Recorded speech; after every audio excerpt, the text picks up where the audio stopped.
I think the previous segment on contracting provides us a perfect segue into our discussion, which is revenue cycle management, or RCM as it's called. And I'll take a brief second to say, I know revenue cycle management. I tell my staff it's not glamorous, it's not sexy, but it's our passion, and it's one of those areas where if you don't pay enough attention to revenue cycle management, it could be disastrous for a facility.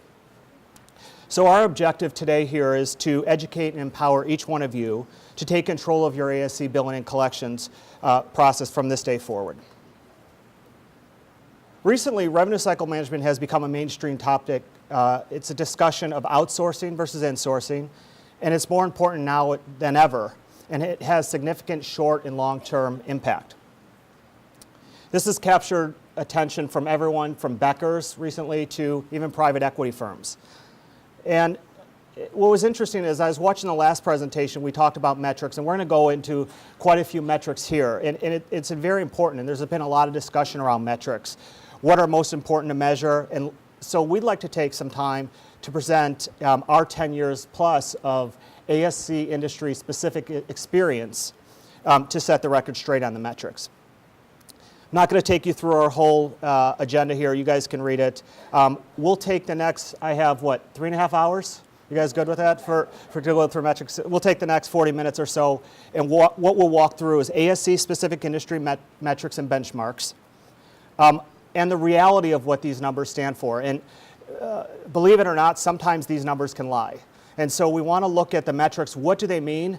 How to look for, how to use them in conjunction with each other, and when to determine if they're not really truly telling the whole financial picture or painting the financial picture of your facility. And we'll go through some recommendations that will help you decide what's best for your individual organization circumstances from a player management perspective. As I said, it really all starts with good management. And I see that the Milwaukee Brewers, they hired a new manager last year, Craig Counsell, and we found this quote taken from GM Doug Melvin.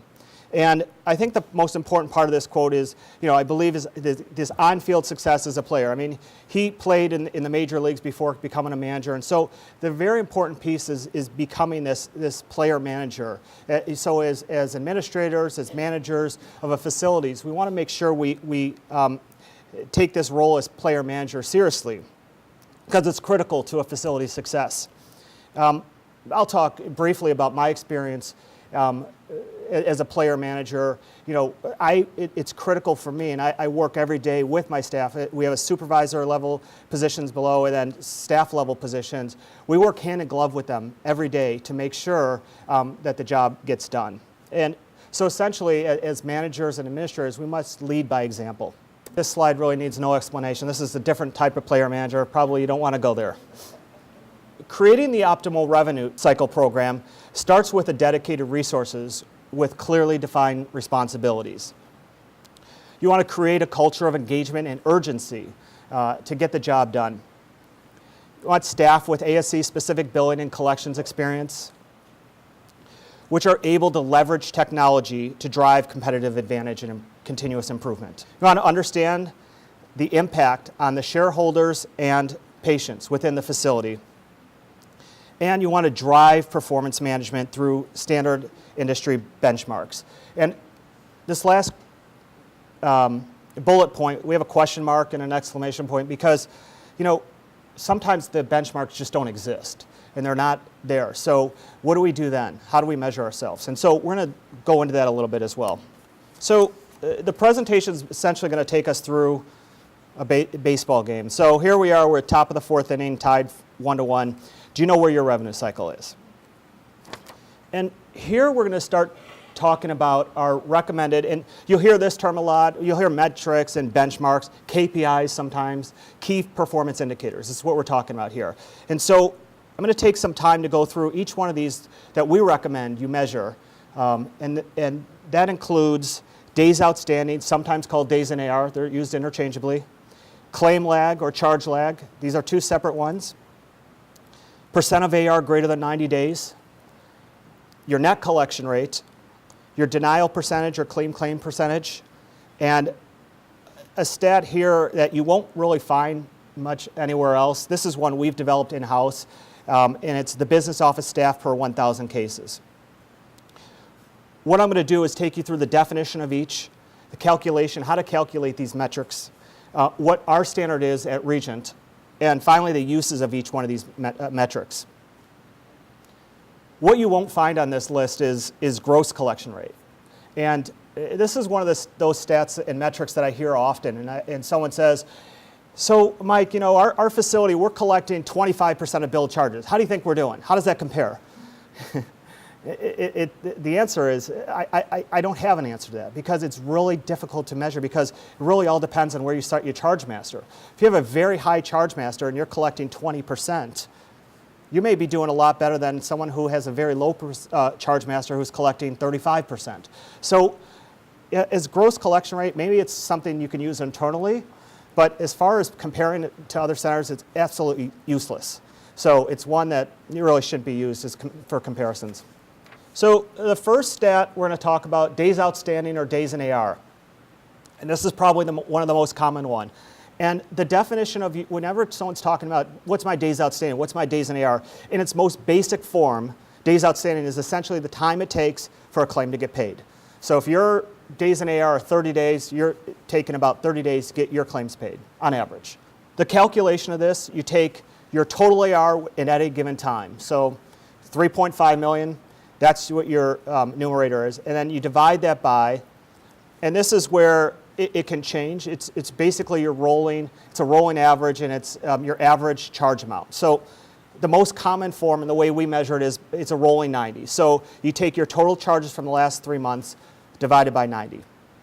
Some people do a rolling, they'll use just 1 month, but that doesn't really take into account, you have some ebbs and flows with your surgery center. I would suggest at least 90. Some people do 6 months, some do, the whole 365. But the most common measurement of this is on the rolling 90. The Regent standard, and again, a lot of people say, well, where should my days in AR be? Well, that all depends too. Our standard is 30 days, but 30 days is really for those centers that are contracted and heavily in network. We have centers that are completely out of network who are at 55 days and are doing great. And we have other centers that have a heavy Medicare population, or maybe they have a case mix that they're endoscopy and maybe pain management that are lower acuity cases. If they were sitting at 30 and they were heavily contracted, I'd say they're not doing very well. Those centers we have in the lower 20s and sometimes in the teens.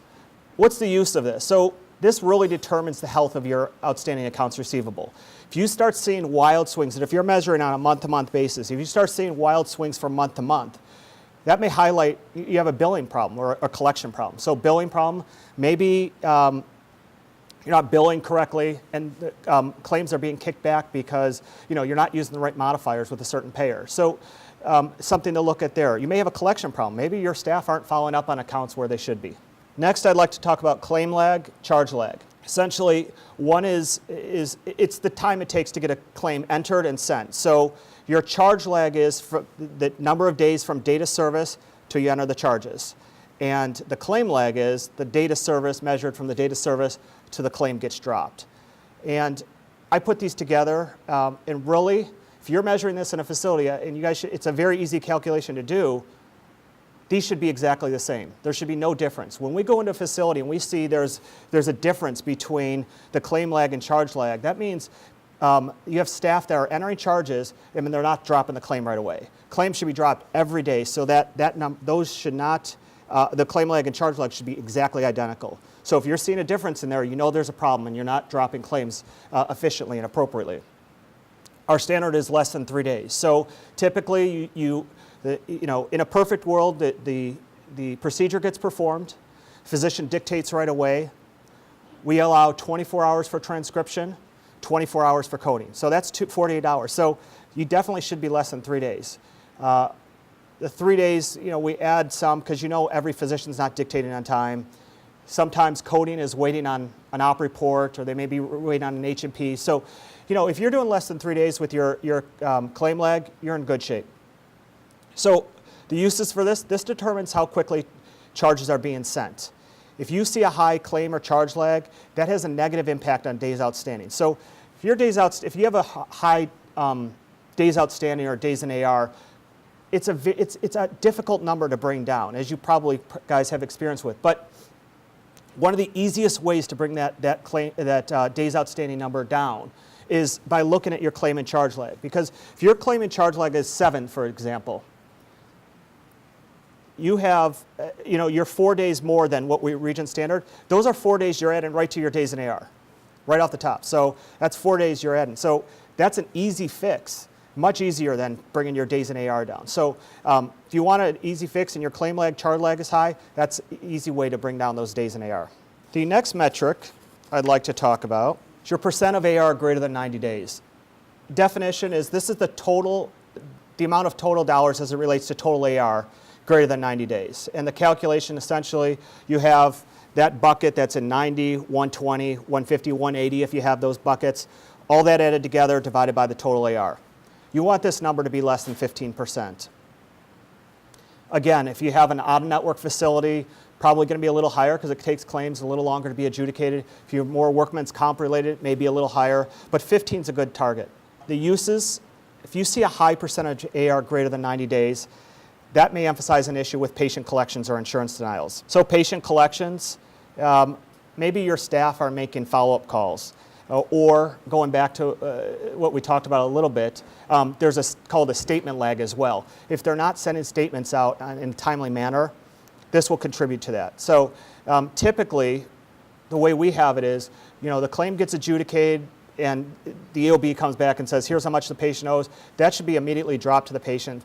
A statement should be going out sometime that week. We drop statements every week, once a week, and then we put these statement cycles on a 30-day cycle. So that way, that statement lag, patients should be receiving a statement, every patient, within 5 days of it becoming their responsibility. If you wait 30 days, if you have that on 30 days, you may wait, the patient may have their become their responsibility on the 15th, and if you're running statements on the 14th, you're waiting 30 more days before the patient even gets their first statement. Okay? If you're seeing, if you start delving into that, you see a high percentage of AR over 90, and maybe you delve into it and you see it's insurance denials, start delving into why. Why are these denials happening? And there's a whole host of reasons, and I could spend an hour and a half just on denials, but we won't. But it is something to look at. And again, the metrics don't tell the whole story. Really, the moral of this is they're just a starting point. If you see something that doesn't quite look right, you need to delve in and really go dig deeper to determine the causes. The next metric I'm going to talk about is one of my favorites and one that really doesn't get measured all that often. It's net collection rate. At Regent, we call the net collection rate the lie detector, and I'll get into that in a minute. First, I'll tell you about the definition. So your net collection rate, as opposed to your gross collection rate, this is the percentage of eligible dollars that the facility actually collected. So how much, and this can only be measured obviously on contracted payers. So contracted payers where you have a specific amount that's due from the payer. So how much of that contractual amount are we collecting? So what we're supposed to collect are we collecting? Our standard is greater than 97%. We want to make sure we're collecting every dollar that the facility is entitled to. For example, if your contractual rate for a procedure is $1,000, you should be collecting $1,000. If the insurance is paying you, $950 and they're shorting you $50 and your staff isn't going after, or you have an outsource company, they're not going after that extra $50, that will show here in the net collection rate. So your calculation here is your total payments divided by the total charge minus your contractual minus your bad debt plus refunds. Oh, that seems convoluted, but it's essentially, what are we supposed to get paid out of? How much do we get paid out of how much we are supposed to get paid? Okay. As I said, our standard is greater than 97%, and the uses determines how well your business office staff are collecting on your contracted accounts. And the reason why I call this the great lie detector is because the other metrics that I've talked about and I will talk about, those can be manipulated quite a bit. Your days in AR, your percentage over 90, if you have some competent business office staff or you're outsourcing to a company, they know metrics drive a lot of discussion and drive maybe whether or not they're going to keep their jobs, or maybe if they're outsourced, if you're going to retain them. But a good collector can manipulate those numbers. for days outstanding and percentage over 90, if whatever the insurance is paying them, take for example, in my last example where we had that $1,000 contractual, they paid us $950. If I just took that $950, wrote off that $50, heck, I could have that days in AR down to 20 really quickly. So, and not really going after they take the low-hanging fruit, as it's called, and they don't really go after those hard dollars. You can make your days in AR, percentage over 90, you can make those look really good. Not collection rate, however, you can't.